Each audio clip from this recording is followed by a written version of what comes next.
What's going on, guys? So we have finally made it to the area that everybody has been waiting for, and that is the introduction of the new Generation 3 Reese Goosebox. This is super cool. This is going to be a really special video for a lot of folks because a lot of folks actually found my channel while researching the Reese Goosebox, and they've gone through two prior generations. So they had the Gen 1, which I did a review on, and I've done a review on two Gen 2 Gooseboxes, and we showed you one over there a little earlier. This is now the new and improved Gen 3. From the outside, you're probably going to be like, well, it looks kind of the same with a couple subtle changes, but they've done a lot of engineering changes to this. And with me today, I have Mike with Reese. So he is, correct me if I'm wrong, you're like one of the folks that actually designed this thing. The original Gen 1. The original Gen 1 designer. So yeah, this is going to be awfully fun and interesting. Hang tight, I'll be right back.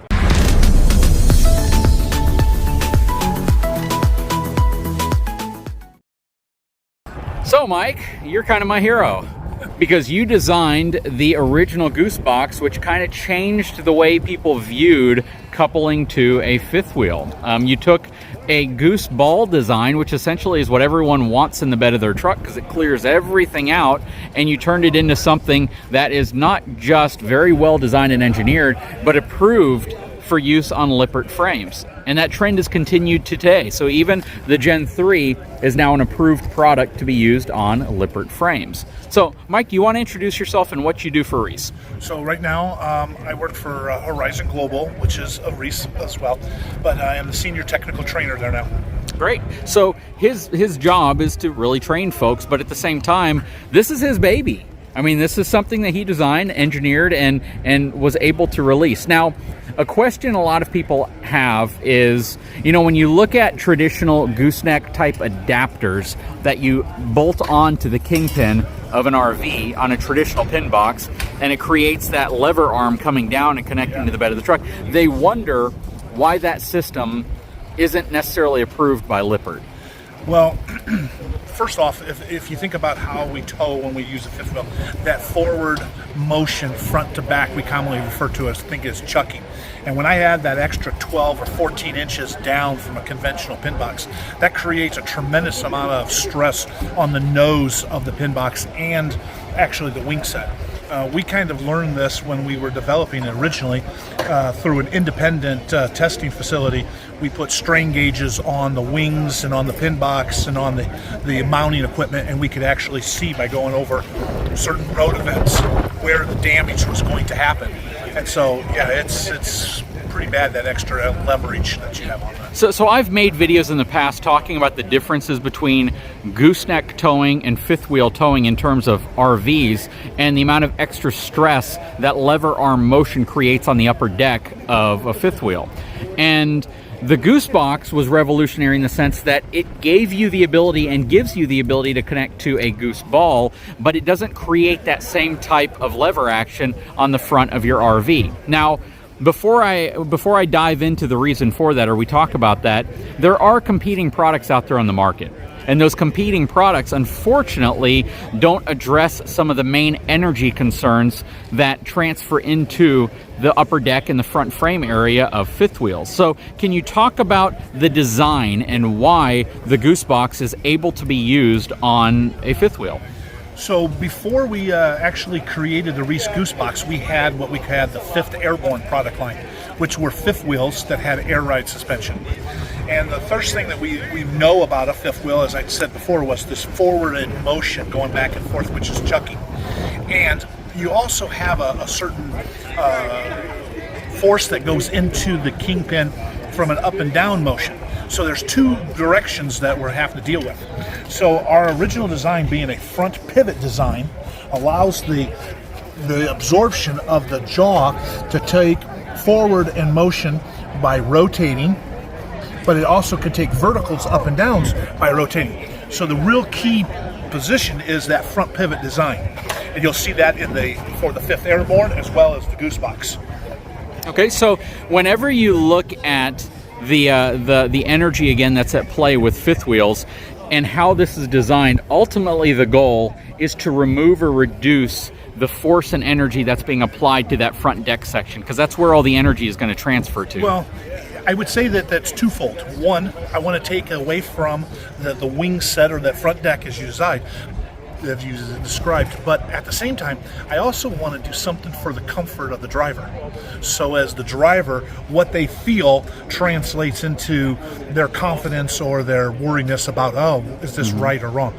So not only am I protecting the frame, but I'm protecting the feel of the drivers. Absolutely. So something else that's really innovative, and now we're going to start specifically talking about the Gen 3 Goosebox, is there was a certain new frame design from Lippert that is a significantly improved frame design, and it's their Rhino frame. And unfortunately, this Gen 1 and Gen 2 Goosebox was not compatible, or is not compatible, with the Rhino frame design. Is the new Gen 3 compatible with that frame? Yeah, that was probably the first and foremost thing that we had to do, was to get the bolt pattern available to accommodate that Rhino bolt pattern. And so yes, that was the first thing that we needed to do, and it has now been achieved. So now you can use a Gen 3 Goosebox with a new Rhino frame. So if you're pulling like an Alliance, if you're pulling some newer models that have the current Rhino box up front, you can replace that with a Goosebox. That is a huge ask. It is something people have been begging for. And we can also point out that we didn't give up any either.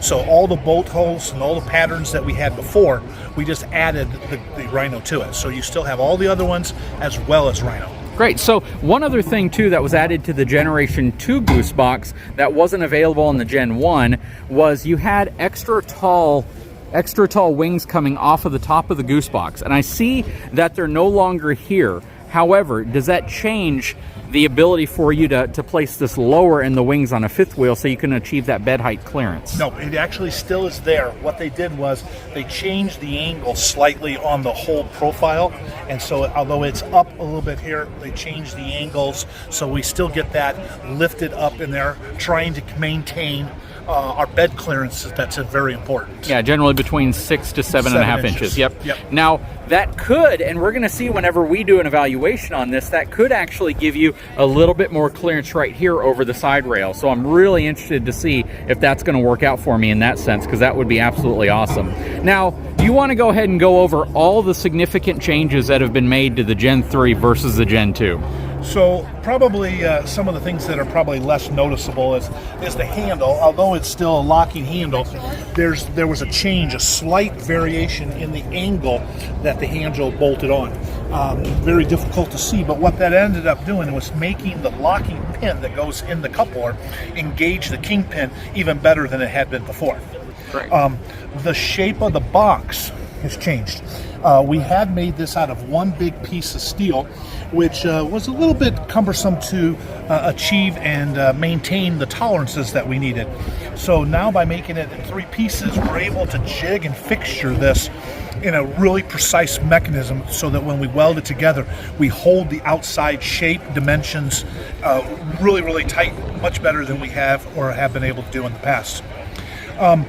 With that in mind, we also have the shaft that goes across here. It's hard to see, but very much underneath here, there's a plastic plug. You can remove that plastic plug, and then there's a grease zerk inside there to be able to grease that pin. So not only can I grease the shaft there, but I can also have my grease zerk in the back of my coupler to grease it there. We moved the air fill from underneath to up on top. There's a couple of big reasons for. One, this allows us to still be able to fill, which we don't have to, it shouldn't have to fill multiple times. You should be able to fill it, adjust it. Of course, from the Gen 2, you can do it from the sight hole in the side. That's still there, okay? But by getting rid of the hose and some of those extra connections, we've actually created or reduced the number of opportunities for a leak. Every time you had another joint or another crimp connection, there was a potential for it to leak. This way, I basically have the valve directly into the bag. Yep, so this is the airbag right here. This is the top of the airbag. That's the mounting plate. And this is your valve going right in. This is a dust cover that covers your Schrader valve that's going to be inside of here to fill it up. And now, is this also a relief valve? It's not so much a relief valve as it is not an overfill valve. Okay. So it won't let you overfill the bag. Oh, so that is really cool. And from a PSI perspective, I think the sweet spot was 40 PSI in the past. 38 to 40 PSI. So we're still the same right there. And I even tell people when they do that, when they use the sight, I call it jouncing. So don't just put air in it, you know, put some air in it, move forward, tap the brake, let the jaw move a little bit, then double check it and set your air to where you still get that line in the middle of your hole. Okay, so something that I brought up, and I know my viewers are just going to want to know a little bit about it, is that by placing the valve here, you are going to have to get in the bed of your truck once you're coupled up to go ahead and add air. I like the fact that because it's more reliable and there's less chance of any type of air seepage or leaking out, that it's kind of a one-time thing. You go ahead and put it in, and hopefully for the next several months you don't have to really worry about it. And the way you of course check that is once you've hitched up to your truck, you're going to make sure that this sight window, the metal bar, is lined up right in the center of it. Once that's accomplished, you shouldn't really have to mess with this much. However, I believe the folks at eTrailer are going to have some type of a, not relocating this, but actually have an adapter that you can connect to it so you can remotely fill that up from outside. But we were talking and discussing about the fact is if you have an onboard air system and you tie into that, that's like a really great scenario. Yeah, I am not too familiar with how many people have done that, but there's no problem with doing that as long as it won't let you overfill it anyhow. Yep, and I think the other key behind this is by adding something to this, you've now added a potential failure point to allow air to leak out or escape. So if I add an extra hose to this and that hose gets chafed against something, gets cut, dry rots, or it just doesn't have a quality valve at the end of it on this side, it can cause air to seep out through that addition.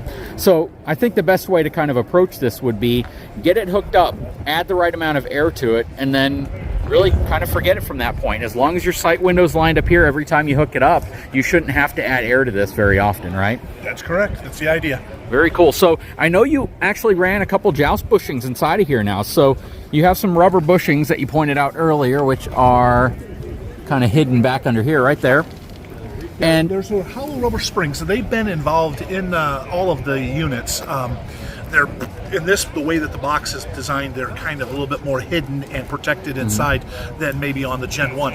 But it was for the rebound. The energy that you absorbed from the airbag absorbed that energy, but then that jaw wanted to return and all that energy was coming slamming back. So we put these hollow rubber springs in to absorb that energy and decelerate that jaw so that it basically is buffeting those shocks in both directions. So one other question I'm going to have to ask, because I think it's really important to understand, is the testing that Reese puts their products through to get the approvals that they need from companies like Lippert. Because there's competing products on the market.